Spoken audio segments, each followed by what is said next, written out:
All right, good evening, everybody. Just to, in full disclosure, you should have just seen the recording item on Zoom. We are going to be recording the meeting and getting it posted to YouTube. I have already seen a couple messages from a couple of you about the kind of storms that are rolling through Central Mass and New England area right now. We will be sharing this out by the end of the week once it finishes uploading on Zoom. We'll get it up onto the YouTube channel, so keep an eye out on youtube.com/Camp Wanocksett. And with that, I'm going to pass it over to Danny.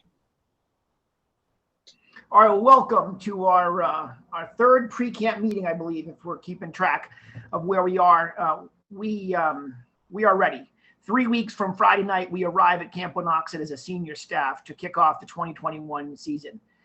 We have good news tonight that the CDC and the state of New Hampshire have eased their guidelines, and we're going to go through and we'll the council approved plan for COVID mitigation for 2021. But we've taken that plan and broken it down for how we'll implement that plan at Camp Wanocksett. We'll be able to answer all your questions through the chat, hopefully all your questions. And Owen, the chat master, our communications director, is on board. He'll start to keep track of them. And some of the questions are duplicates, he'll merge them. But the whole crew is here. Our program director is, I think he's 8-10 weeks out of surgery, and he's looking great. He's telling us he's going to be at camp as soon as possible. The assistant program director, Rachel's on board, and they have been working to ease up the restrictions around program. And they're going to talk all about that in a little bit. But let's keep rolling through the slideshow.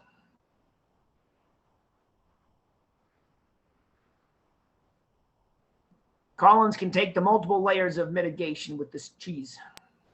Sure. So we mentioned this at our last meeting, and this is a pretty common mitigation model that has been used where there's multiple layers. And as Danny mentioned, things have changed, and things have changed in a good way for camp. We're still going to be vigilant, and we're going to make sure that the scouts are going to be safe. But we're going to have, I think, as near as close to normal of a week of camp as we're all kind of used to. So let's go on to the next one. So the vaccine, we are recommending that if you're 12 and above, that you have your scouts get vaccinated. But this is a deeply personal choice, and there's no requirement. If you do get a vaccine or your scouts get a vaccine, please have that added to the medical form. That vaccine can help them stay in camp if they are exposed. And we'll get more into that a little bit later. But if you are exposed and you're vaccinated, you're not a close contact. Collins, did I get that right? And so that could keep them in camp. So you did, yes. So if you're fully vaccinated, if you're 2 weeks out with Pfizer or Moderna, or 1 week out with 2 weeks out with the Johnson & Johnson after the first dose, you're fully vaccinated. It keeps you in camp, really, plain and simple. Right. Deeply personal, we recommend it, but that's just because the CDC is recommending it, and we recommend what the CDC recommends. Let's roll. Collins, take this one. Sure. Sorry, I'm taking care of a chat message. So pre-arrival procedure. We mentioned at the last meeting that we were going to have some sort of mechanism in place for scouts and leaders to kind of check in for the week before camp. There's not going to be a specific electronic tool. We're going to have a worksheet based off of the Boy Scouts pre-event checklist that has been created. We're going to give that to you, and we're going to ask that you pass that on to your scouts, your leaders, your parents, and really Scouts Honor, do your best, check all of those items every single day and make sure everyone's feeling well. The other item that we're going to be doing is our communications director, Owen, is going to be at camp ahead of time, and we're going to be making a camper education video. Kind of some of those things that, are going to be a little different than the normal year. Reminders about hand washing, when it's appropriate, to be wearing a mask, when it's, maybe okay to take that mask off, how the dining hall is going to be different, how camp is going to be slightly different for those of you who've been there before. So we're going to have that posted. It's going to be a short video. We're going to ask that everyone watch that before they come to camp. Just to address a couple of questions that have been DM'd into me, make sure you get those over to Owen. There's no Google form. The worksheet is just a one-page PDF. It's nothing to fill out. It's just things to think about, questions to ask every day. Mom or dad, ask the scout, how are you feeling? Have you been under the weather? Stuff like that. So just to kind of clear that up, it's nothing to submit to us anymore. All right. Next slide. All right. So when we come to camp, we are looking for you to come directly to camp, try to limit your stops on the way to camp, and we're not recommending carpooling. No, this is your decision. But if you come to camp and you are carpooling and there's a challenge with somebody in that car, it could be a problem. We are, it'll make more sense in a few minutes when we tell you more about the optional testing that we have. We're also looking to limit the number of folks who come to camp. We're going to decentralize the check-in process. So some troops will go to the sites and some troops will go to the health lodge and some troops may come to the main parking lot. We'll have a trading post open. It'll be different, but we'll have it open. It's going to be the excitement of the first day, but we're trying to avoid having the 300 people in the main parking lot all at once. We are looking to have all of the energy of a normal week at camp. The program is on board. The program is about 98% back to what it was. We just want to do some precautions to make check-in a bit more organized, and we want to be able to say that we've tried to decentralize it. Let's keep rolling. Why don't you take the top one, Collins, please? Sure. So as cars come into camp, there'll be just some quick questions, quick kind of arrival questions, similar to that you would normally get at the health lodge by the nurse, right? Has anyone at home been sick recently? Have you been traveling recently? And just kind of to pre-screen anybody who might possibly have been exposed to COVID. Knock on wood, the numbers are way down. I saw the numbers tonight, we're going to be kind of screening the vehicle as it comes in before you even unload. Danny? Yeah, so we normally open camp at 2, and I traditionally like to get a couple troops in at 1. We're going to have top administrators on deck and the nurse starting at 12. And at the pre-camp meeting, we'll talk about troops that are going to start arriving at 12, 1, and 2. So we'll have folks in the flow to the health lodge 2 hours before the camp officially opens at 2. And so this will take some of the pressure off the machine. And we're really looking to make Sunday smooth. We want to get the kids in the water for their swim check. We want them to get their pictures taken. We want you to get some nesting in the site. We want to have that opening awesome campfire. We want these scouts to really get back to being at Wanocksett on the shores of the Thorndike. I talked about the decentralized arriving, and we'll talk more about that.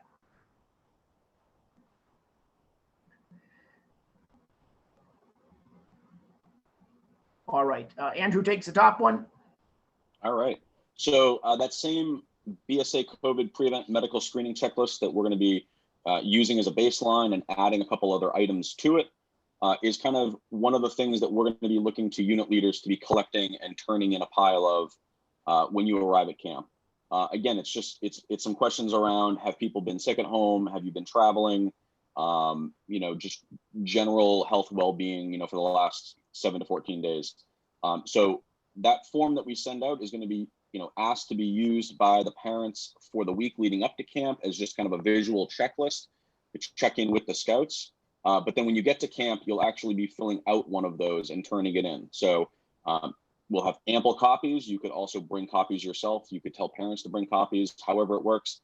But during the check-in, we'll be asking that you collect a copy for everybody and kind of submitting that with your check-in to the medical check-in, whether it's at the health lodge or outside the health lodge. So at camp, we're going to visit to each group. So the camp director, the assistant camp director, Adam Morse, director of the commissioners, Rachel, assistant program director, will be out to touch base with each troop. So one of the leadership members of the camp will touch base with each troop just to check in to make sure that the adult leadership on site understands the policies. Sometimes the folks who are at this meeting are not the ones who will be on deck that Sunday. And we're just going to make sure that we're all on the same page and ask if you have any questions and check in with you. Just to check in a little bit of dot the I's and cross the T's. Let's keep rolling. So testing. The last time we met, we believed that we were going to have one test prior to arrival and one test at camp. We were thinking the price was going to be between $10 and $50. We were just about entering into a contract with some folks from Cambridge, from the Broad, and everything changed. The idea around the vaccine and what the vaccine gives you, and the requirement of the state of New Hampshire and the CDC around summer camps, it's changed. And so what we are going to have is, if a troop wants to be tested, we will offer testing at camp, and right now at no cost.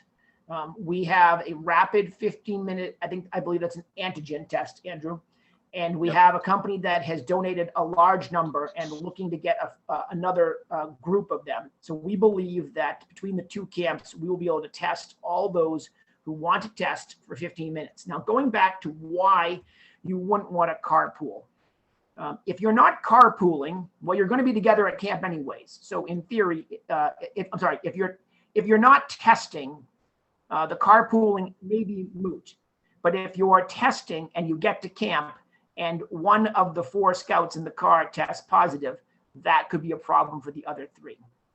If you're not testing, you're going to be together anyways, and we shall see what happens. But let me restart this. We are offering testing at camp, no cost. It's just to screen, and it's a rapid 15-minute antigen test, and we are recommending it. There is a parental consent form that will be coming out. It will be added to the medical form. Now, there's also the ability for us to do a diagnostic test. So Rebecca's on the call. Let's say that somebody comes down to the health lodge. She already described this to me. She's working with the doctor over at Monadnock Pediatrics, Monadnock Hospital, where we get our standing orders from. The nurse gets orders from our pediatrician, who oversees the camp and gives her operating procedures. Someone comes down and possible allergies. They take the temperature. There's no temperature. They have one symptom. Becky may say, you know what, out of abundance of caution, let's run a quick 15-minute antigen test. It comes back negative. The criteria that she's looking at, the scout looks good. They go back to their site, and we can document that we've done a diagnostic rapid test, no charge to the camper. And so that would be part of the same consent form, correct, Andrew? Yes. All right, Andrew, what I missed on this one? Anything? Only thing I would clarify is that the arrival option, the option to take an arrival test is for anybody who is not vaccinated. Excellent. And I think it really comes down to, like Danny was saying, like the carpooling, right? So if everybody in your car coming to camp is fully vaccinated, you're ready to roll, right? So you could carpool. You could carpool 6-7 people without concern. It's if you're not vaccinated, that might be a reason to maybe say have the parents drop that one scout off, or their scout and their sibling. And once if we have folks who are vaccinated and then the others take a test and they test negative, well, now we have a troop, which is a cohort. The cohort is the troop. Now, one other, I'm supposed to say it back in my opening dialogue. Folks will give me a little bit of trouble for this one. Back in the day, 6 weeks ago, the cohort was supposed to be 20, maybe a few more, but language has softened. And so the cohort are the folks who are sleeping in the same site. Most of the camps, they reference the cabins where folks sleep as their family unit or their cohort. But for our purposes, the unit in the campsite is the cohort with no restriction on the number. So, the Andovers, if you're staying in a site together, if you're in Blackfoot and there's 3 smaller Andover groups, I would say, Andrew, that entire group is the cohort. They are, if they're functioning as one, they are living in the site together. We'll assign tables in the dining hall together. The scouts will probably be in merit badge together. I believe that's what the last email said. So the unit is the cohort. Throw some questions in the chat. 2 types of testing, same test. One upon arrival if you want it, especially for those who are not vaccinated. Thank you for that clarification. Diagnostic in camp if there are symptoms, and Becky warrants it. or the other two nurses for later in the summer, are part-time nurses. If they warrant it, it's a great way for us to check, feel better about it, and keep the scout in camp. All right, let's keep move on. Just a couple of questions I know I've gotten. Maybe Rachel, can we go back one slide? I guess one, let's make sure all the questions go to Owen. Owen is doing a great job. He's got a doc going where he's kind of consolidating questions. So make sure you're sending those direct messages to him. Well, we consolidate those, but discretion. This is my. We're not going to announce to the leadership in camp. We're not going to announce to the troops.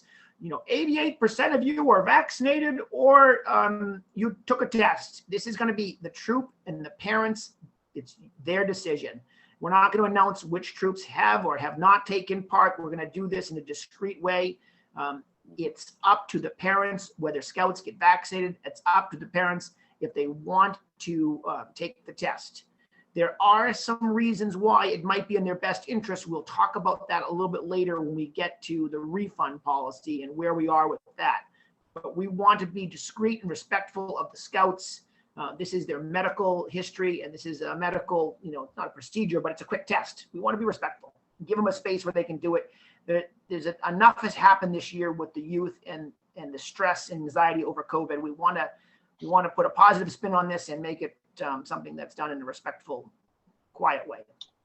The other question that I've gotten so far, again, just make sure those are going to Owen, is related to the pre-arrival test. That's a change from the last meeting we had. Right now, there is no requirement for a pre-arrival test, before you even come to camp.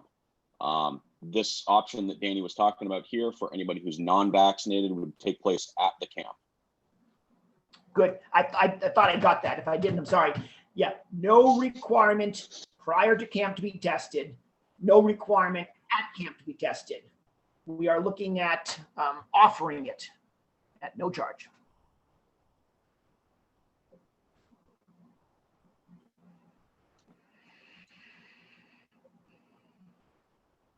Andrew, what is this one?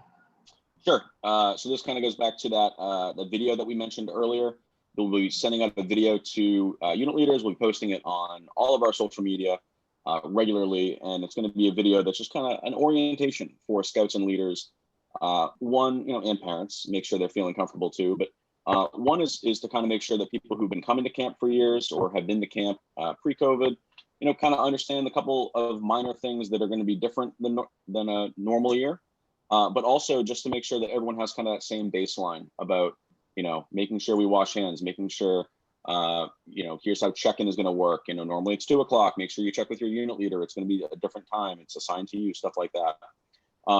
And we'll also be, like Danny said, we'll be sending someone to your unit during check-in. One of the key folks who are on this call right now to kind of go over some of that, welcome you to camp, answer questions, stuff like that. And we'll also have standard signage. I think that we've all seen between the CDC stuff and the state stuff. There's some specific summer camp signage that the CDC has produced that's kind of in kid-friendly language. Standard things like social distancing stickers in the trading post, stuff like that. So we'll have that stuff all around camp as well. Okay. So there are scouts, just like I have students who want to wear their mask all the time. Where I teach, the students at recess in gym are taking off their mask. Some students are keeping their masks on. And that is going to be something that's going to be with us for a while. And we want folks to feel empowered to wear their mask if they want to wear their mask. If their parents and the scouts want them to wear their mask, if that's what they want, we can do that. But in the settings where we will have masks, indoors, in the nature den, if there is a group inside, the leadership who runs the nature den will call for masks to be on. Crowded areas, if there's a good sized crowd, we'll mask up. I could see wearing masks in and around the trading post. Brown Sea, we talked about this. These are our younger scouts who are not able to get vaccinated. It's just not possible. And they're the younger scouts that may not be thinking about the restrictions as much. And so we can see in Brown Sea masks being worn. And then the staff and the adults, if the adults or a staff in an area think it's the appropriate time to put a mask on, we'll wear a mask. But we believe there are a lot of areas where there'll be no mask, sporting events outside, open air. There'll be plenty of times to take a break from the mask. But as always, if someone wants to wear their mask, they can. Andrew, how was that? Spot on, Ben. Let's keep rolling. So folks, the adult leadership in the sites, I'm going to ask those questions. But I said this last time, leadership in the campsites on a regular basis should be asking, are you drinking water? Have you showered? Did you eat breakfast? How you feeling? How are we sleeping at night? Remember, the adult leadership in the site are the parents for those 6 days. And, sometimes these scouts are not drinking enough water. They get to Becky and it's, I have a headache. Well, you have a headache because you're dehydrated. Collins, take that one. It's got a doorbell here. Sure thing. So yeah, we'll be doing kind of a formal screening protocol every day. We'll get you the forms, and again, just kind of checking with scouts. How you feeling? Have you been drinking water? Stuff like that. We'll be asking that you submit that at the leaders meeting each day, and let us know if there's any challenges. The nurse will be keeping an eye on that kind of stuff. As far as sleeping arrangements go, we've been authorized to allow head-to-toe sleeping in our tents. Which again, I think it's just kind of a normal good practice anyways. So 2 scouts can be in a tent, although troop discretion, if you and your leadership decide that you want to be 1 person to a tent, that's perfectly fine as well. We will let you know ahead of time the campsite and the capacity of that campsite at your pre-camp meeting. We've got a lot of shuffling going on for a variety of reasons. Philmont was closed a couple years in a row. Units have been getting spots and they can't come to camp in a week. So we've got shuffling on the campsite grid. So we'll be letting you know well ahead of time what campsite and how many tents are in there. If you'd like to bring your own single person tents or your own kind of standard tents, you are allowed to do that. We'll provide you with the No Flames in Tent sign. The commissioners will make sure that things are set up safely. There's no trip hazards and stuff like that. But we do ask that you make those arrangements with us ahead of time. After you find out the campsite that you're definitely assigned to and the number of tents and stuff like that. I believe that was all spot on. But if you are going to be doing single tenting, you need to bring tents to help offset that.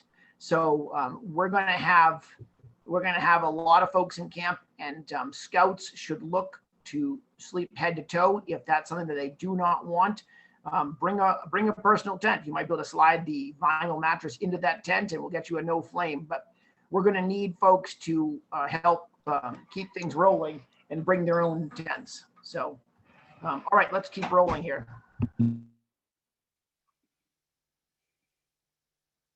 All right, big one. I think this is the probably the most commonly asked question that adult leaders have asked. A change from our last meeting is that adults can come into camp midweek without that testing requirement there anymore. Adults can now come into camp, which is an awesome thing. The first bullet point here, requested to stay in camp as much as possible. That is really, we'd prefer that you not go down to Dunks every single day and go visit with Gen Pop or go down to Walmart or whatever. Obviously discretion is needed in that instance. If you do leave camp, we'll have some specific things like you need to wear a mask, or make sure you use some hand sanitizer, or where are you going? Like what's the need here?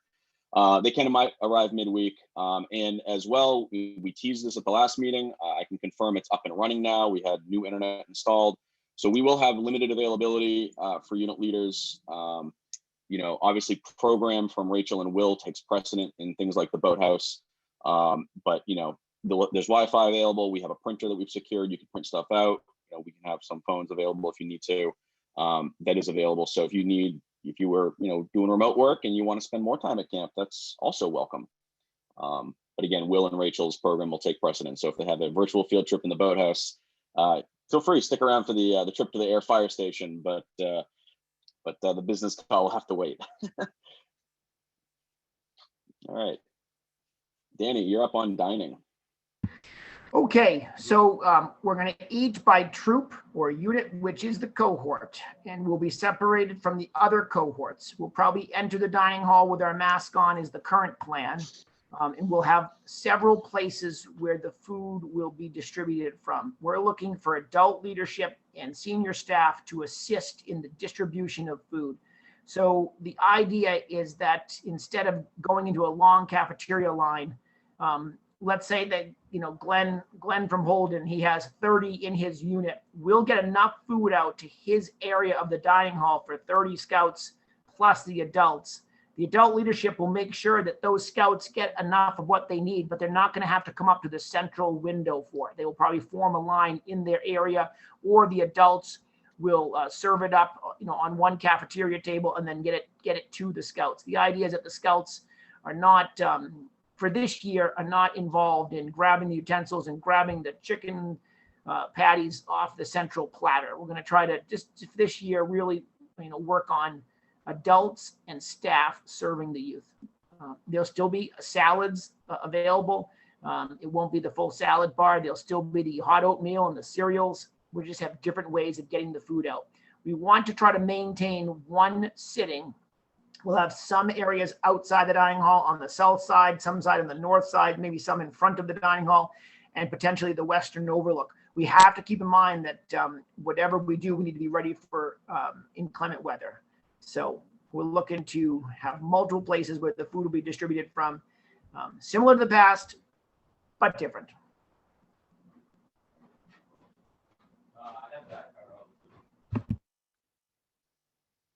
So on the call tonight, we have Rebecca Lantry, our Director of Health Services. She was the camp nurse for almost a decade already. We also have Matt Failer and nurse Nora Ann. They'll be back on a part-time basis. They'll each be doing 1 week. Our nurse's daughter is heading off to law school or finishing law school. I forget which one or the other, but it's exciting. And so Becky will be away from camp for a little while, but one of the other two nurses will be in camp, and both of them have been camp nurse in the past. So all of the nurses have served in the capacity as a nurse. We have 3 to 4 RNs in camp at different times. And I'm really happy to have 3 veteran nurses during the tail end of a global pandemic. We'll have a separate isolation area for suspected infections of COVID, and a separate triage area. Becky has been at camp the last 6 weeks since she signed on. She is painting and cleaning and refurbishing the health lodge and giving me a good detailed description of the work she's doing on a regular basis, and it's impressive to see. So let's keep rolling. Let's go back to nurse for a second and throw Becky in there. Becky, anything you want to add that I could have missed? It's great to have you. Just that going back to dining hall, we will be doing medications differently since people will be in various different sites and perhaps not all centralized around the dining hall. It may be that medications will be distributed prior to the meal as you guys are coming in, and I will get more clarification on how I'll do it and where I'll set up as we look at the logistics. And if anybody can't take their meds before they've eaten, I'll have a prepackaged system so that they can be given to the leader and then they can be handed out. But we are going to make sure that, there's not a big long line and all that sort of stuff going on. The same too with anybody coming in for the health lodge check and stuff. We do as much of the paperwork and everything ahead of time. That we've, gotten the lines really quickly. And so it's going to be, a fast move through there as usual. Good catch, Becky. That was one that you mentioned to me, and I like the plan and medications. All right, let's keep rolling. We'll have Becky on board for questions later too. She's not going anywhere. Provo. So normally we put 8 folks into a cabin. Right now, we've agreed to bring that down to 4. We might do 6. 6 would be 25% less in the cabins. We want to meet with the Provo adult leaders again. Will is working on this plan. We want to add tents for those scouts who may want to not be in a cabin. But if you're coming to Provo, it might be good to bring your netting as a backup. But we're looking, if we did 6 to a cabin, we have 3 cabins, that would be 18 spots in the cabins, plus some tents. And so that's our Provo plan. Andrew, Can you talk about Provo signups? I'm actually gonna pass it over. Oh, to like for operations. Yeah. So Just Provo operation signups. Yeah. Sorry, I thought you were talking about program. Yeah. So operationally for Provo, signups are on the website. I will tell you right now that the weeks are filling up pretty quick. So head over to camp1oxa.org if they want to sign up for Provo. That's done individually. And I think what we'll do is we'll probably look to probably lock that down in the couple days before camp, not the day of camp, just because we've got some of the pre-arrival stuff. But again, it's gonna first come, first serve, and I believe Will, maybe are you talking about signups now for program? I'll take the program. Okay, you can take it, but You want it? I'll take it. Basically, come to camp with your vision for what you want to do during your week at Provo, and the Provo adult leadership will make it happen. How'd I do? Yeah, that's fine. Fine or good? It's great. I was also just going to add, if there's a bunch of scouts coming out as a group, we don't have to split them up to 4 to a cabin. If there's 6 of them coming from Troop 1 Boxborough or whatever, they can all cabin and together. That's all I want to add. Only caveat to that would be ages. If there's a wide disparity of ages, we take a look at that. We reserve the right. So pre-camp meetings, basically, they're 10 days before you arrive. So weeks 1 and 2 will be the Wednesday of our staff week. And then after that, they're roughly 10 days before you arrive. So they're the Wednesday prior to, no, 2 Wednesdays before you arrive, I would say, right? Is that right, Collins? Yes. Yep, 10 days out. Okay, and they're going to be held via Zoom. If there's any reason why you can't Zoom, let us know. We will be in the boathouse doing the event, but the plan is for us right now to limit the amount of folks coming into camp and do it by Zoom. We'll also probably even record those too. And for the most part, if you want to come to a meeting earlier than you're supposed to be at camp for information purposes, that's okay. But just understand that your medical forms, make sure you mark them for the proper week. So if you couldn't make one meeting, but you can go the week before, it's going to be very, very similar information. But make sure that if you're sending us medical forms, you mark them for your week and make sure your name is on it. Troop-wise, we could always check the grid for what week you are. But all right. Copies of medical forms, copies. If you have a scout going Provo and you have a scout coming to camp with the troop, each week should have a separate medical form. Why? Because they're stored for a couple of years, and if it gets flipped from the Provo folder to the troop folder, or from the troop folder to the Provo folder, and something happens and they have to go back, no one's going to remember, oh, that scout was in camp for a second week and it's in the Provo folder. They're going to say that scout didn't have a medical form, and the adult leadership and the camp administration dropped the ball and didn't get the medical form. So it's a copy.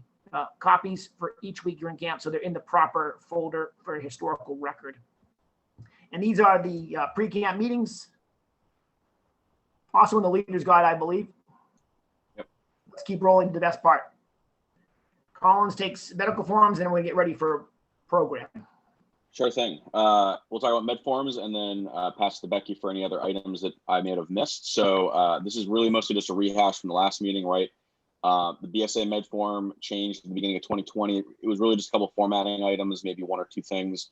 They're good until the end of the 12th calendar month. I got a message from one of our staff members today asking about their med form, and I can't get the physical. It turns out the med form is actually valid for when they come to camp. It's good until the end of the 12th calendar month, just like your car inspection sticker. The COVID testing consent addendum for youth will be sent out. That does not necessarily need to be submitted with the medical form if you're still chasing those. We recognize that is a item that is coming out at the 10th hour. If you need to bring those with you to camp at check-in, that is fine. It would make it easier if we could get it with the med form, just because Becky could keep all the med form stuff together. But if for whatever reason, right, that's not going to hold a buddy tag up. If for whatever reason you needed to bring it with you to camp to check in, that's fine. And we'll be getting that form out to you as soon as it is finished and kind of signed off by our risk management folks. A couple of reminders, right? There is an immunization exemption process for any immunization.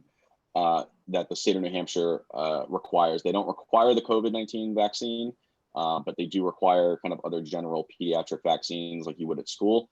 There is a formal process to go through that. And if you need the information, the forms for the parent to get signed and notarized, let us know. Email us, info@camp-wanocksett.org. There is that inhaler EpiPen form that is unique to the state of New Hampshire. That's at the end. Only scouts who have an inhaler or have an EpiPen that is going to be carried by them have to have that form. So if your scout does not have an inhaler or an EpiPen, you don't need to worry about that form. But it's really just a state of New Hampshire requirement. And then again, there's that cover page that we've been using for, I think, close to a decade at this point, if not more, that lists out the commonly missed items on the medical forms from previous years. And the big three that are all year after year continue to be flagged by the health staff are that missing parent signature for over-the-counter medications, attaching a complete immunization record, and the tetanus shot being out of date. Those were kind of the big three from the last couple of years. Becky, what did I miss? No, you didn't miss anything, but I just want to give people a heads up that if you are looking for an immunization record and your physician isn't coming forth with that, your school system has a computerized immunization record. They can make copies of that so you can get them from your school system, and they should be completely up to date because they're checked through the school systems also. The tetanus shot is often, as you said, the one that's out of date because it has to be renewed, and it's renewed sometime in the middle school years.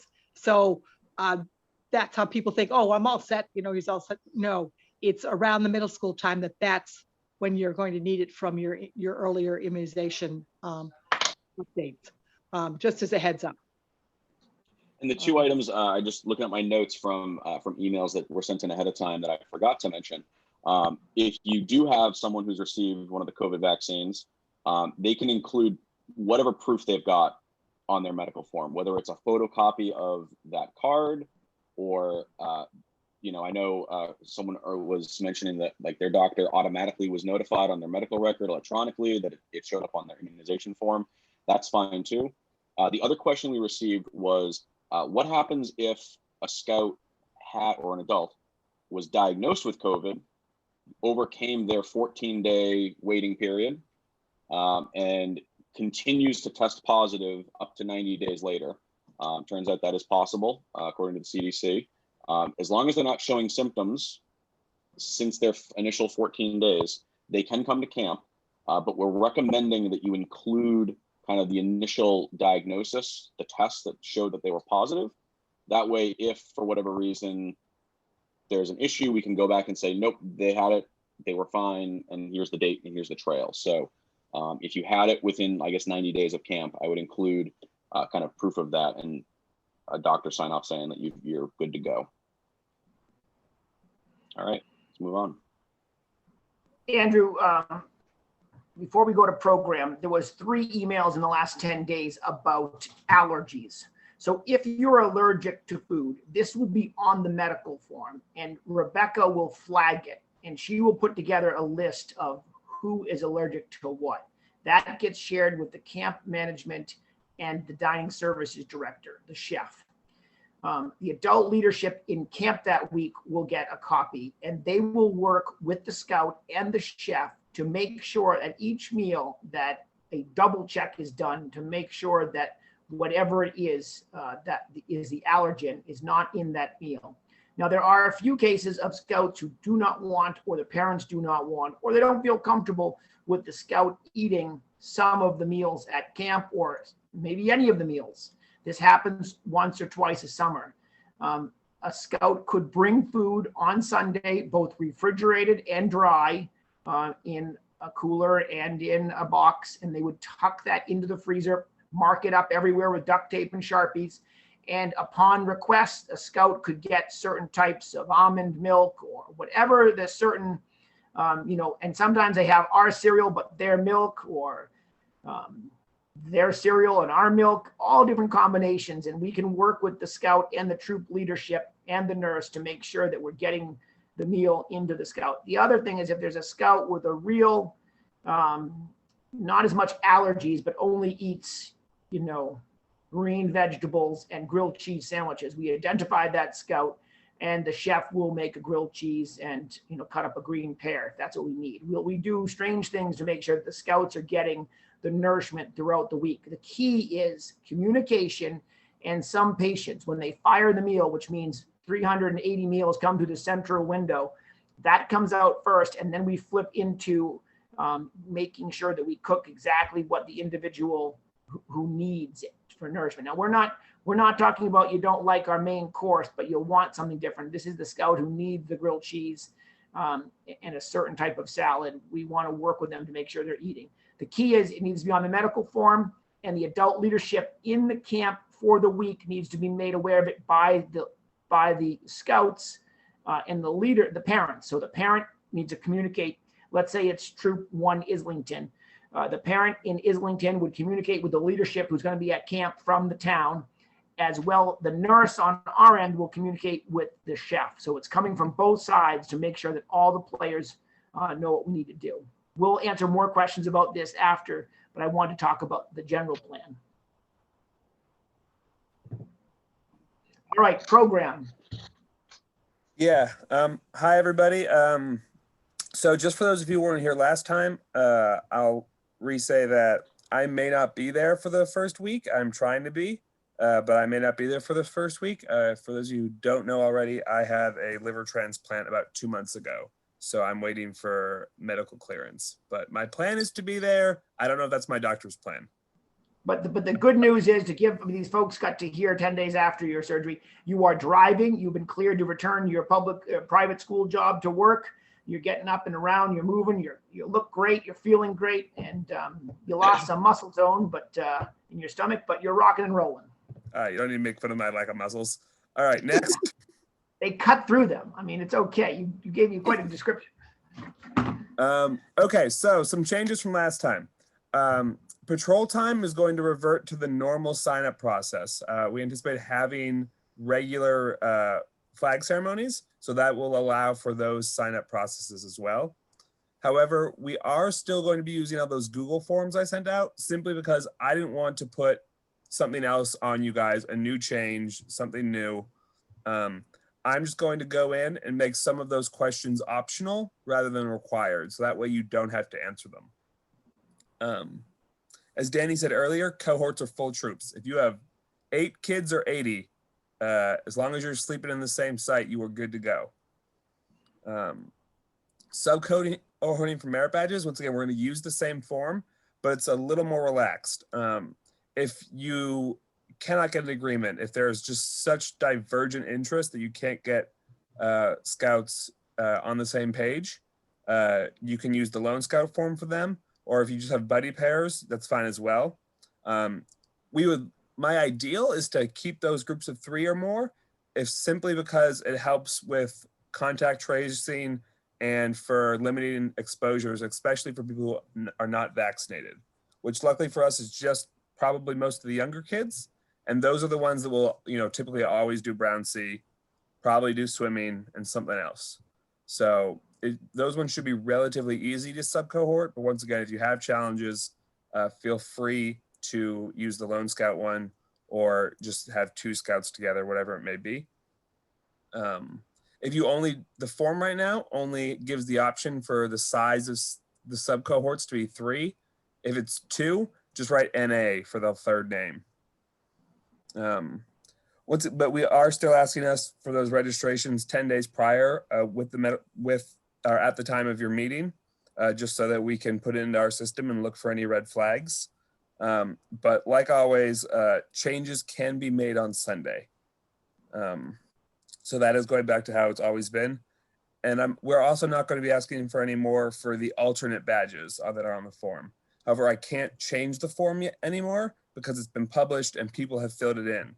So if I change it now, it's going to mess with the data that I've already got.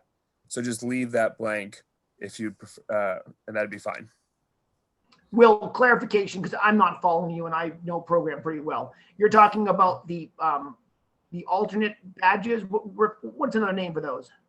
Yeah, so when we had, for those of you who did not attend our earlier meeting, or those of you who forgot, we had said, tell us what you want at 9 a.m., tell us what you want at 10 a.m., tell us what you want at 2 p.m. But then we included 2 more sections when we were facing a much stricter reality that if we weren't able to fit, everybody who wanted motorboating, merit badge into motorboating to look for alternatives. We don't need to do that anymore. Okay, got it. And that was a good explanation. Thank you. Yep. Next. Rachel, you want to do this one? Or if you're doing the slides and you can't, I get that. No, I got it. So free time, not too much has changed since our last meeting. So scouts no longer need to remain in their sub cohorts. This really doesn't change too much because we were looking at sub cohorts of 3. We still do have the buddy system, so scouts can go down to groups of 2 now. We will have sign-ins and sign-outs in every program area just so we can monitor and have contract tracing if need be. All of our program areas will be fully open, just like a typical camp summer. The biggest changes are just going to be that sign in and sign out, and then discretion of area directors for when masks need to be on as well. Yeah. And for the cohort form I sent out, please do still fill that out just so that we get an idea of, how many kids want those free time badges, so that if we still feel the need to schedule extra sessions, we can. Yeah, that's all. Field trips. State of New Hampshire is still recommending against field trips, but we have great virtual ones in the works. We were already working with the Air Fire Department, and the Minuteman Airfield and Stowe have both agreed to have us there to film. And a senior staff member has been contacted. Tom Drewfrey, who's a film minor, has been contacting with them, and we're going to send them out to go get those Camp Wanocksett specific virtual field trips. And with the fiber being official, we may even be able to do some of those as live streams, especially the fire department ones. The firefighter who works with us, who's also a former staff member, has said if he's available and able and, not out on a call fighting a fire, he could live stream that event as well. We still will be doing the Monadnock hike, bike rides, all of that is still on the table. And I hope even more so now, because before we were able to sign up at the state park for how many scouts we wanted. And I'm hoping that repeals, but we'll find out in the coming weeks and months. I cannot speak for the state park system. And visitors merit badges, same as normal, but with the fiber, if we have someone who's not in camp, we can do it as a Zoom. Sad for the adults, I may take away the boathouse fiber from you for about 20 minutes every once in a while just to do that. Sorry. All right, program cooking. We still will have all cooking as years past. It's just going to look a little bit different. So it'll be one of 2 forms. Either if scouts are cooking, everything will be pre-portioned and given to them to cook independent meals. Or if we're doing a group meal, at that point, our staff will be the only ones cooking and touching everything, and it will be more of a demonstration as well. So staff will be gloved and masked at that time. Between groups, the cookware will all be sanitized and the surfaces will all be sanitized, and any eating that occurs will be within that distance between sub-cohorts or cohorts. And then for the cooking merit badge, we will be doing that in sites with staff overseeing that. Yeah.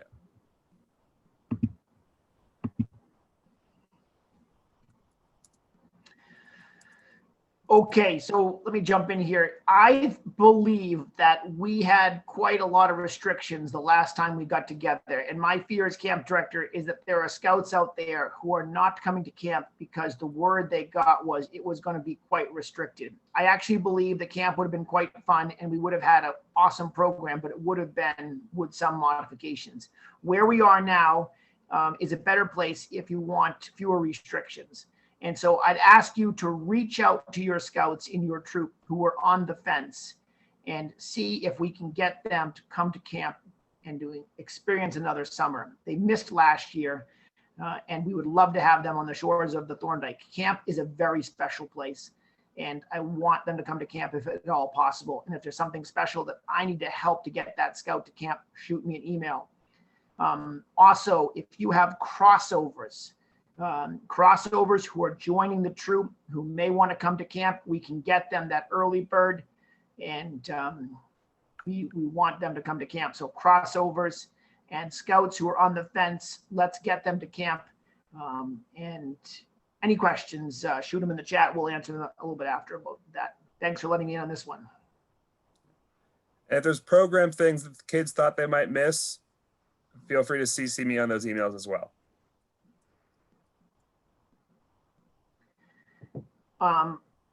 Adam Morris, are you out there? Yes, sir. All right, so Adam and I have been having discussions with the CITs, and Adam and I have been talking about camp and Adam's philosophy as CIT director.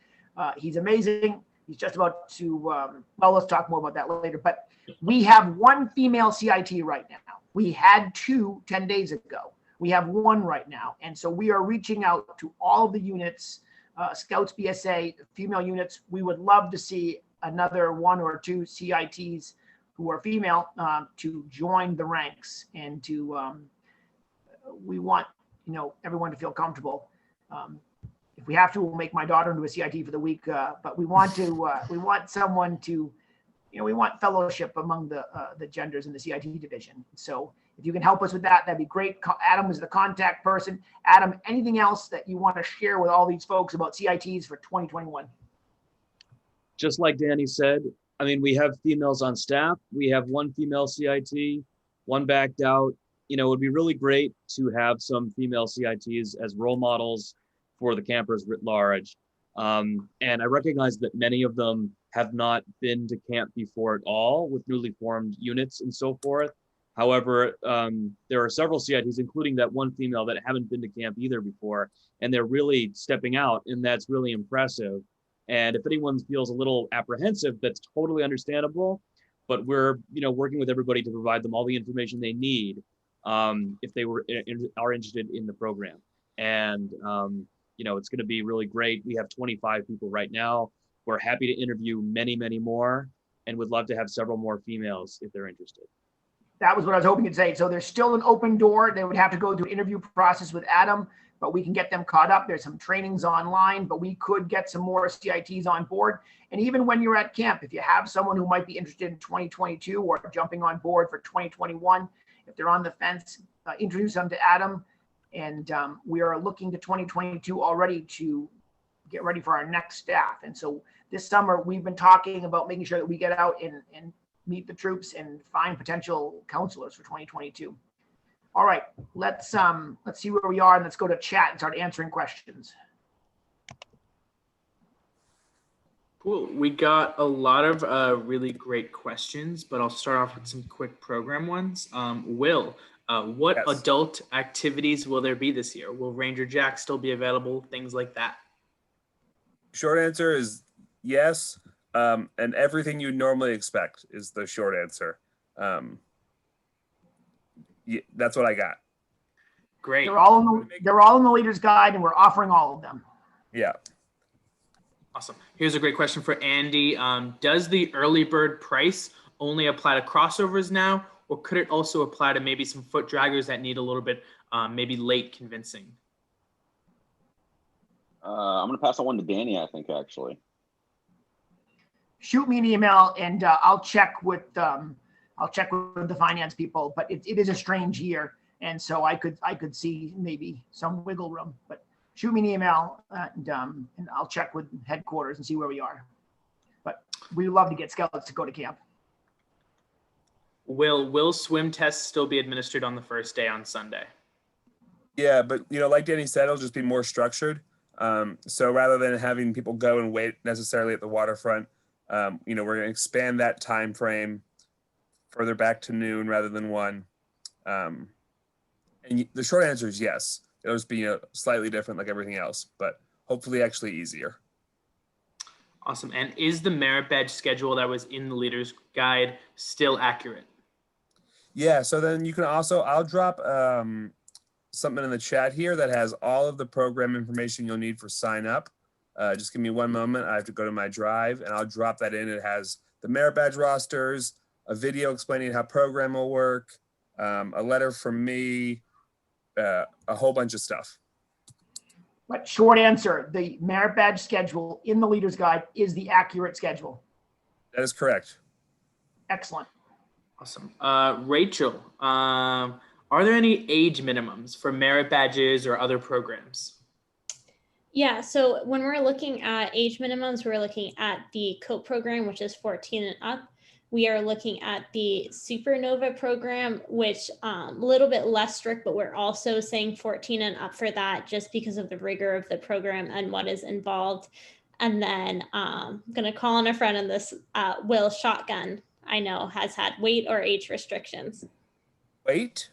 So weight for shotgun. But then I'll also say for like, maybe don't sign an 11-year-old up for an Eagle required badge. A lot of people like to knock out first aid or cooking in their first year. Those are great badges, but they tend to be better for 13, 14-year-olds. Whereas for a first-year camper, I would love to see them do a Brown Sea, maybe swimming, and then just like a fun badge. Let's just get them doing fun things and loving camp. I'm glad you said swimming because that's one of the exceptions to the required one. But Yes, no, I agree. Good catch, Captain Program. Awesome. All right, Andy, this one's a good one for you. We talked about that pre-arrival screening tool. Is that also for adults or just scouts?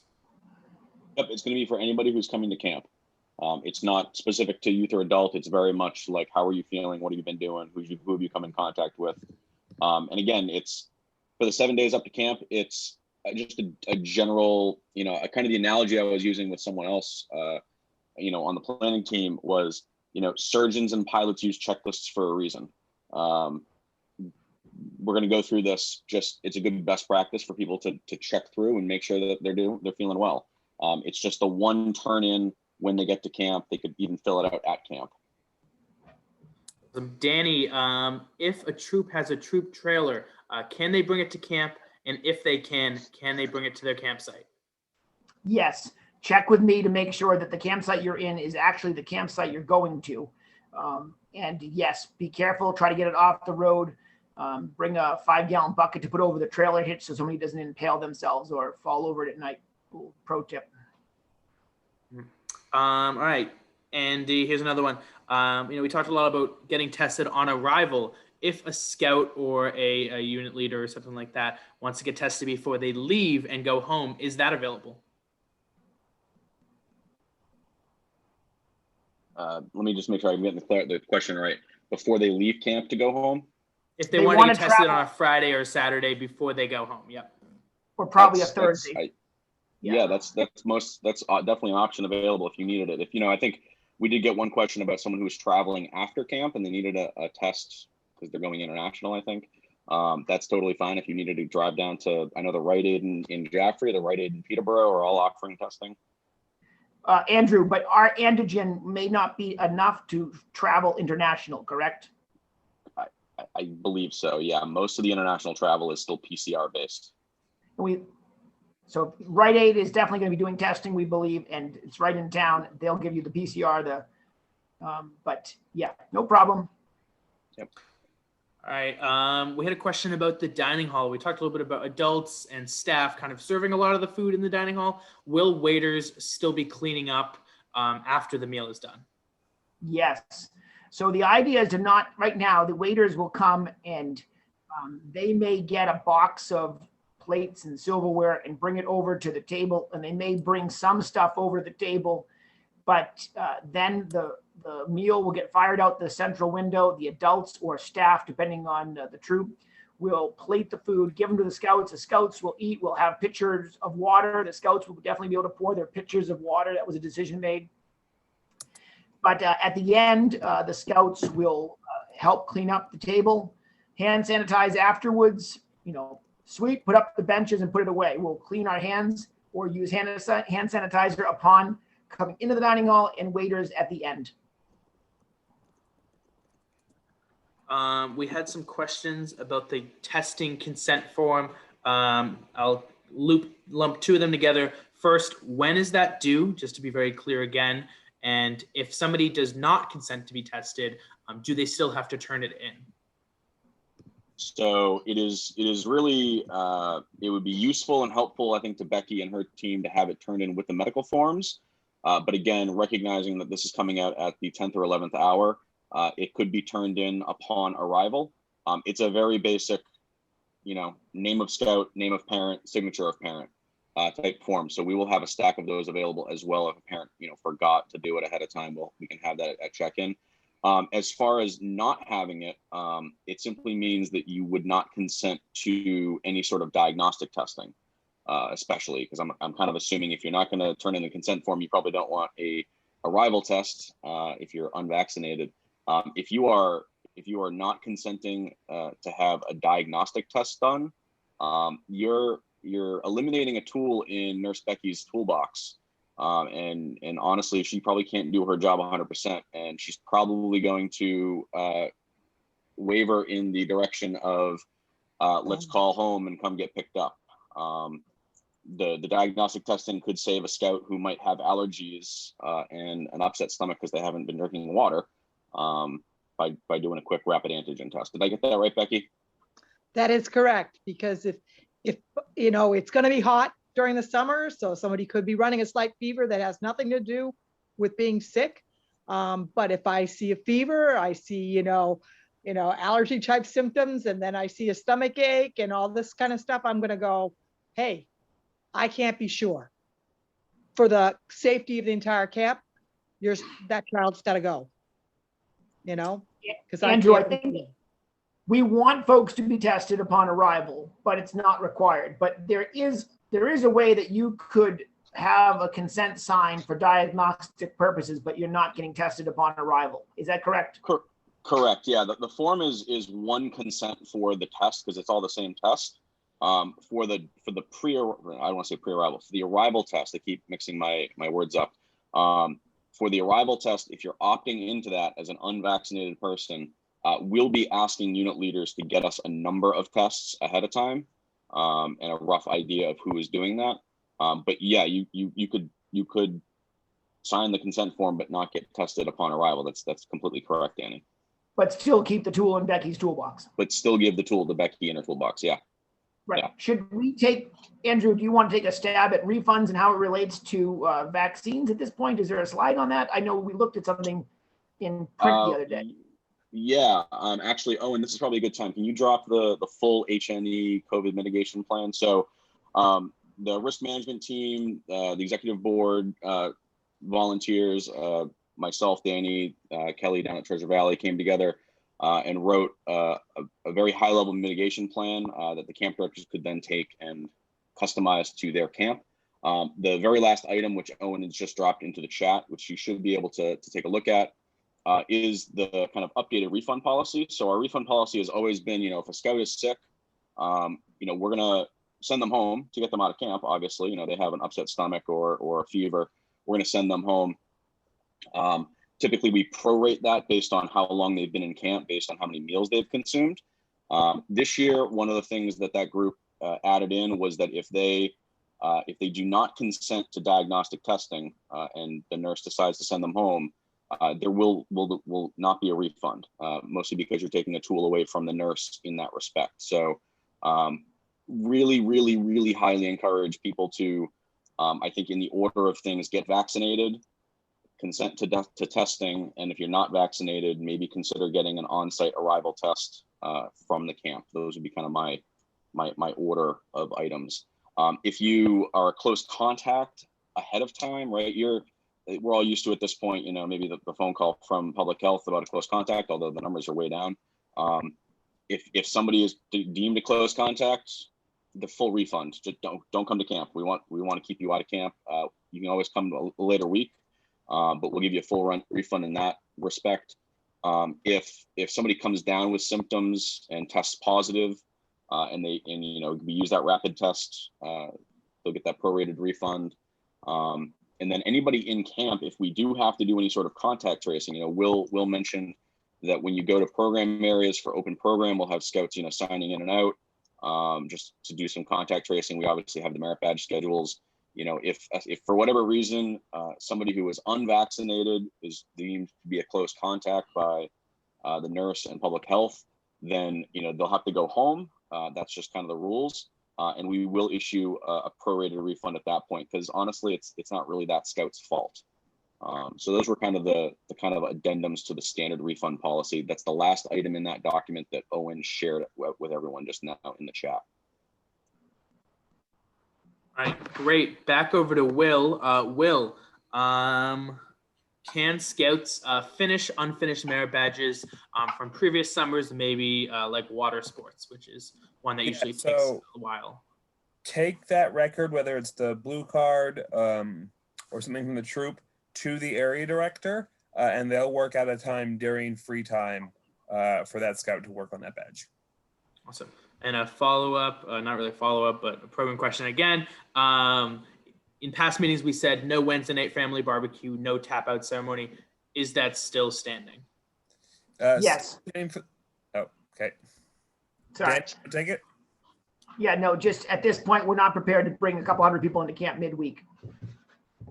Yeah, and we're working with the OA on some kind of call out ceremony, but still TBD, since it clearly is not what it's going to have been in years past. Awesome. Andy, we have a few more questions just to clarify. Can an adult come midweek? Either maybe they come Monday or maybe they come on Wednesday. And could an adult leave midweek? Absolutely. Absolutely. You know, same kind of arrival kind of screening will take place. You know, how you've been feeling, how's people at home been feeling. You know, use that 7-day out kind of pre-flight checklists, do the orientation video.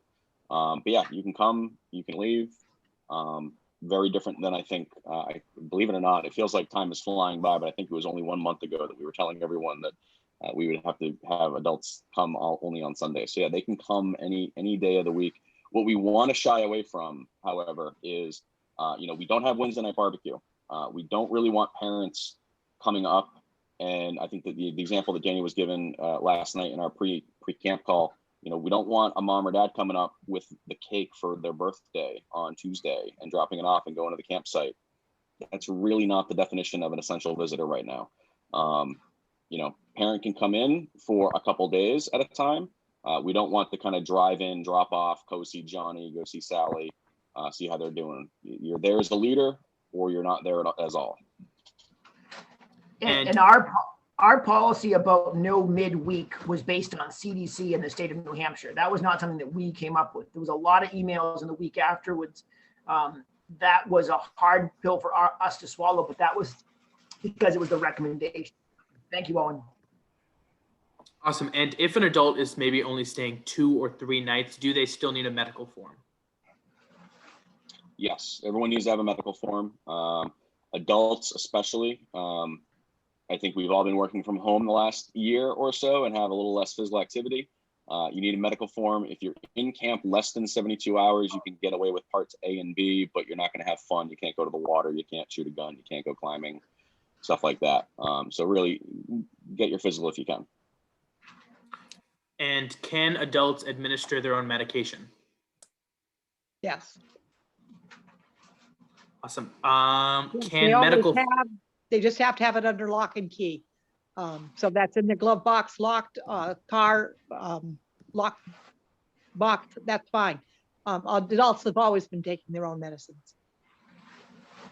Awesome. Can medical forms be dropped off in person or emailed, or does it have to be mailed? We can have you drop into camp and drop off an envelope of medical forms. Do not email them. We don't email medical forms. That's not the best way. The only exception to that is a kid comes to camp and they're missing a piece of it. Occasionally we'll have someone fax or email a one-piecer to us so the scout can get their buddy tag. But is it fair to say, Collins, we'd rather have it mailed or dropped off at council? I'm sorry, correct. Mailed or dropped off to. Yeah, not council to not council, confirm that. Not council. Not council. Not council. Not council. Get it to camp. And actually, that's a good segue for looking at the calendar. Right? It's May 26th. June 15th is very quickly approaching. It's only 2 or 3 weeks away. June 15th is the transition date. Anything you're mailing right now to council, start mailing it to Dublin after June 15th. All the financial records, any sort of reservations, anything that's paper, mail to the camp in Dublin. Medical forms always go to the camp in Dublin. They never go to the office. Awesome. If an adult doesn't have the immunization record from childhood, do they need to track that down? What happens there? Becky can help you recreate it. Right. Adults should have their tetanus shot up to date. The rest can be waived. The children, it's not allowed according to the state of New Hampshire, but the adult must have a tetanus shot date that's valid within 10 years. That's the requirement. Awesome. Andy, a lot of troops maybe have already applied for Camperships. When should they expect to hear about that? No, a first round went out already back in middle to late May or April. I think it was like April 20th. The notifications went out. I would contact Kelly Stickney and Danny at the same time. If you know of a family who's applied and have not heard about it, we can help track that down and find out where in the process that's at. Awesome.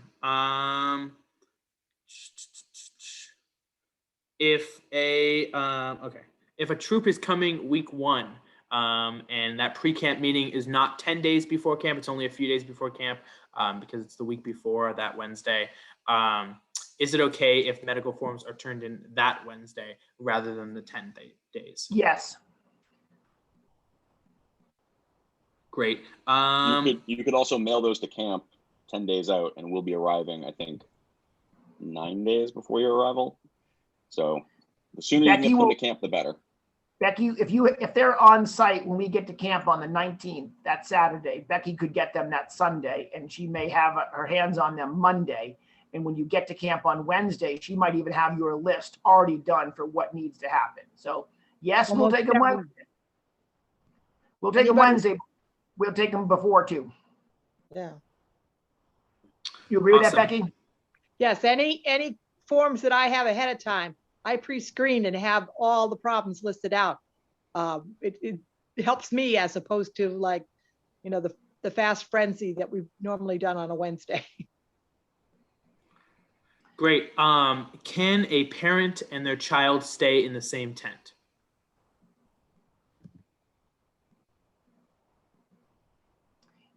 It is not recommended by the Boy Scouts of America.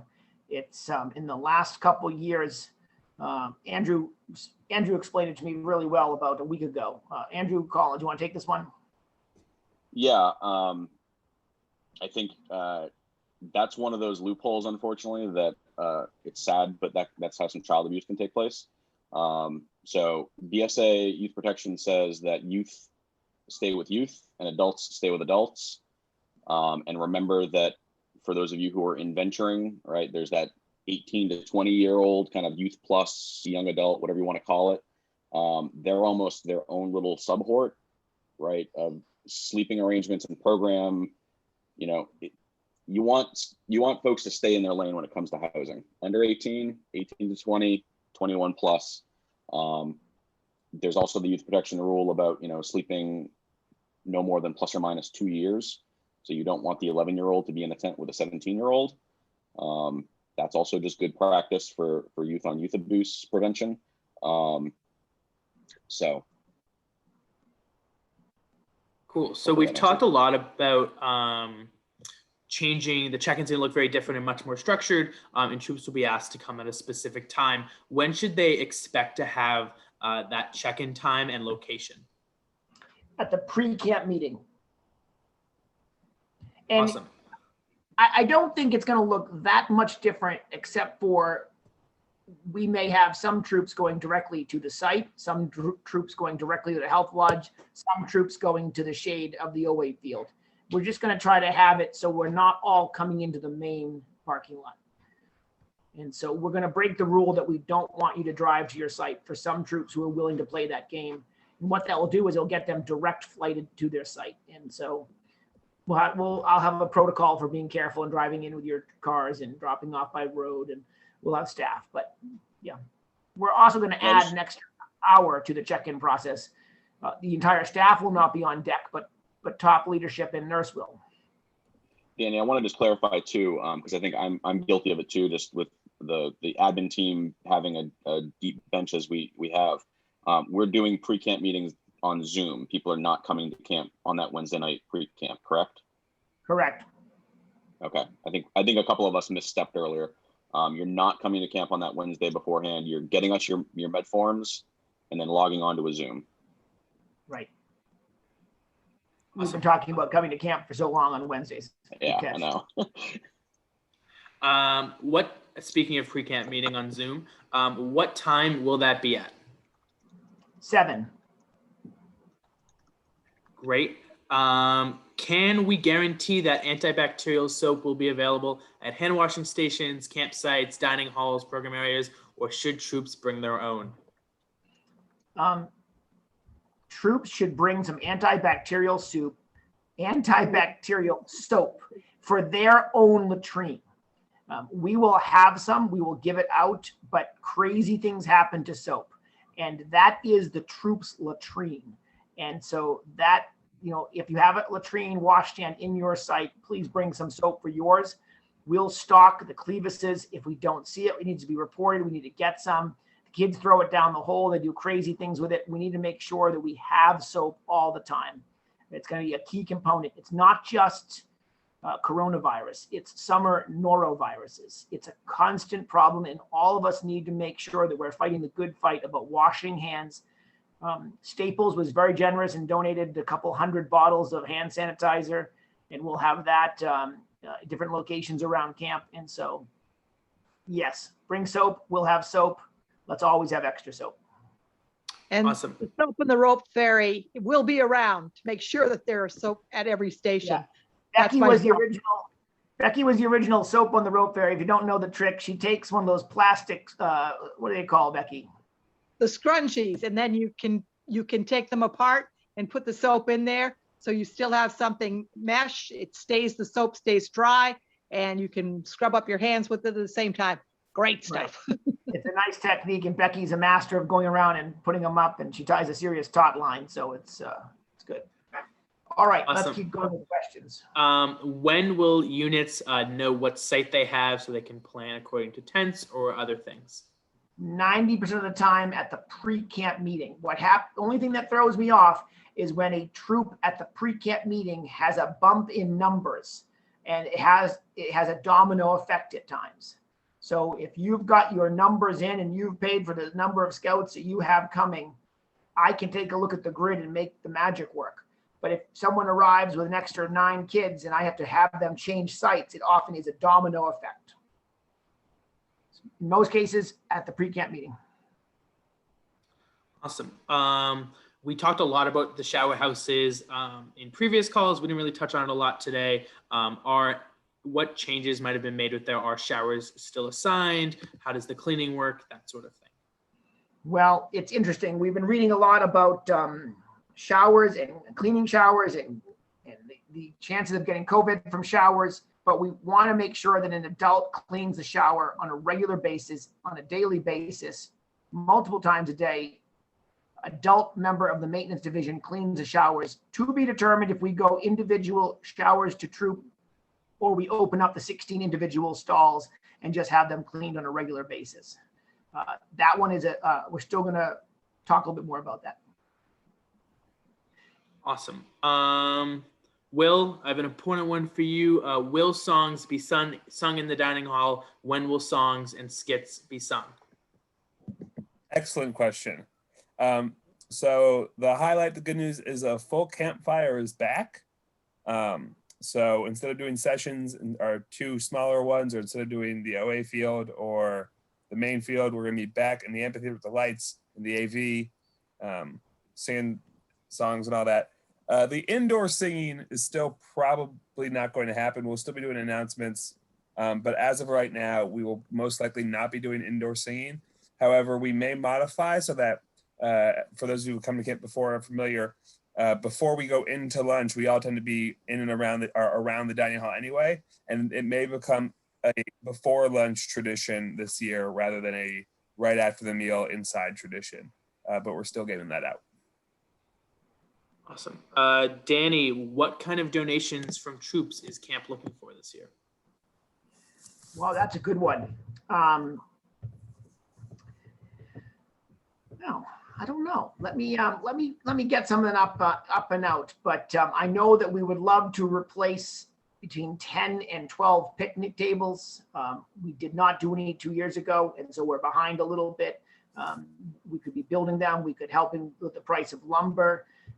We love tools for camp. We love wheelbarrows for camp. We'll have the need for copy paper. Who knows? Serving spoons are always a good one. Rakes. What's that? Rakes. Rakes are always big. Yeah. Rakes are big at camp. We're gonna rake the entire camp after 20 months of no one being there during staff week. It's gonna be an incredible process with 75 staff, but it's gonna all begin in 3 weeks. Good question. Let's keep them rolling. Get these folks out of here. We're coming up on an hour and 28 minutes. Yep. Just a few more questions left. So if I didn't touch on anything you were really interested in, make sure you throw that in the chat and send it to me. But I don't know who to send this to, but are troops being encouraged to combine for cohort purposes if it's maybe smaller troops? I don't think they're being, Will, I'll let you think about this while I ramble on for a little bit, but I don't see a reason why you need to combine unless it benefits the unit. The Andovers, there was a back and forth. There are going to be several groups. And I'm not sure where it landed, but they had a logical argument for why they might want to share a site and combine. If you have a relationship with the troop and you want to combine, you definitely can, but it's really up to the troop. Program-wise, Will, do you see anything? Yeah, so when we were really having to stick to very strongly to the sub-cohort method, I would say there would absolutely, there could be a plus side if you're a smaller troop and you want, it helps make those groups of 3 or 4 or 5 by combining troops because you have more kids that will share certain interests.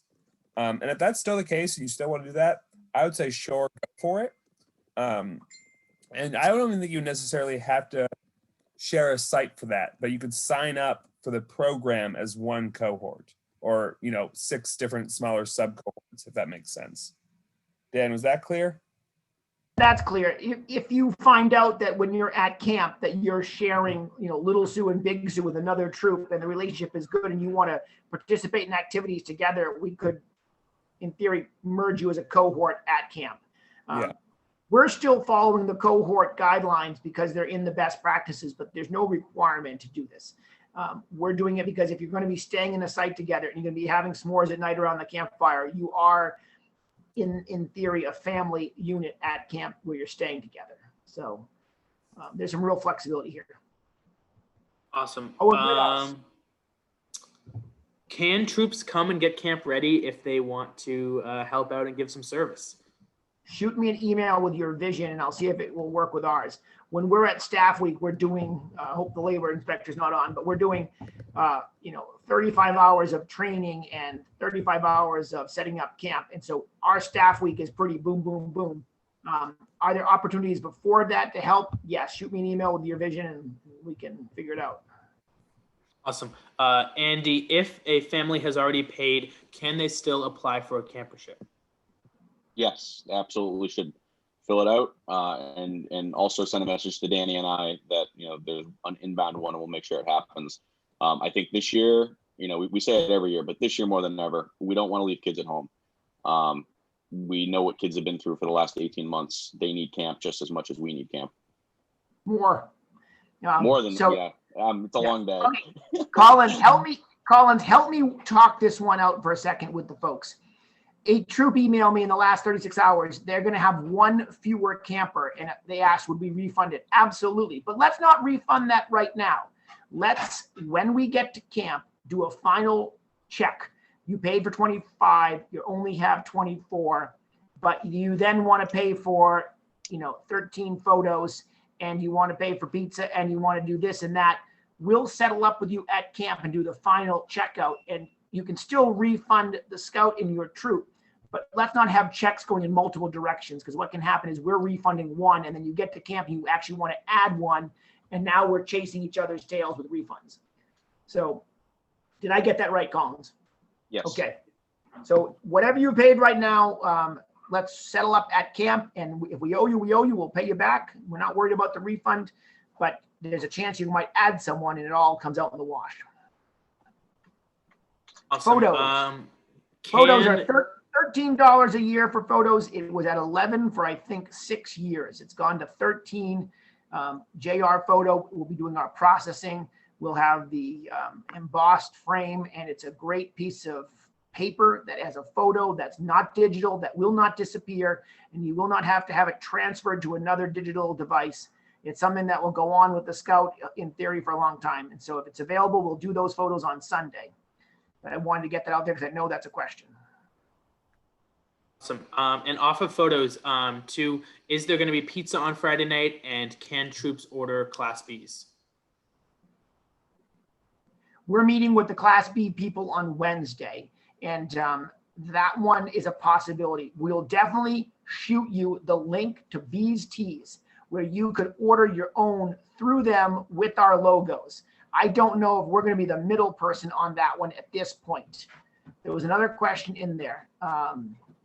B's Tees, shirts. Pizza. Pizza, yes. The pizza committee is meeting. We did not think we could do it a month ago. Andrew Collins is convincing me that, yes, we can get the pizza chefs up and running. And remember how pizza works if you're new at Camp Wanocksett. Thursday night is the big meal at camp, big supreme meal, typically roast beef for a turkey. Friday is a nice quality, normal meal, chicken parm or something. You leave full. But then after the campfire, you can order from the Wanocksett House of Pizza, where we deliver pizza to your site. And every 2 pizzas gets you a free 2-liter, I believe, Collins, if that's what's in my talking points. We deliver the pizza. The money goes into a custodial account for the staff morale fund. It helps pay for our Chinese movie night, often our trip to the beach, bowling night. The very last night we're in camp, we take the scouts. Second to last night we're in camp, we take the scouts on staff bowling. There are things we do throughout the year to keep the energy up, and we use our Wanocksett House of Pizza fund. And so we'll talk more about it at camp. I know inflation hit the photos hard this year, but we're looking to keep our pizza prices down. So commodities, we're monitoring the flour prices. We're going to get those out as soon as we can. But Wanocksett House of Pizza, I think, will be open. Awesome. I think that is all the questions we have tonight. If I missed your question in the chat somewhere or something like that, feel free to send it to info@campwanocksett.org. And if you have one later in this week or tonight, you're sitting in bed and something pops in your head, feel free to send it that way, and we'll do our best to get back to you quickly. Folks, I appreciate your time tonight. I appreciate your patience. Can you please shake the tree of the troops to make sure that the scouts are coming to camp, the ones on the fence, give them the tools, have their parents make the decision, but have them based on what you've learned tonight. And I look forward to seeing you at camp, and be safe and shoot us your questions. Have a good night, everybody. Thank you.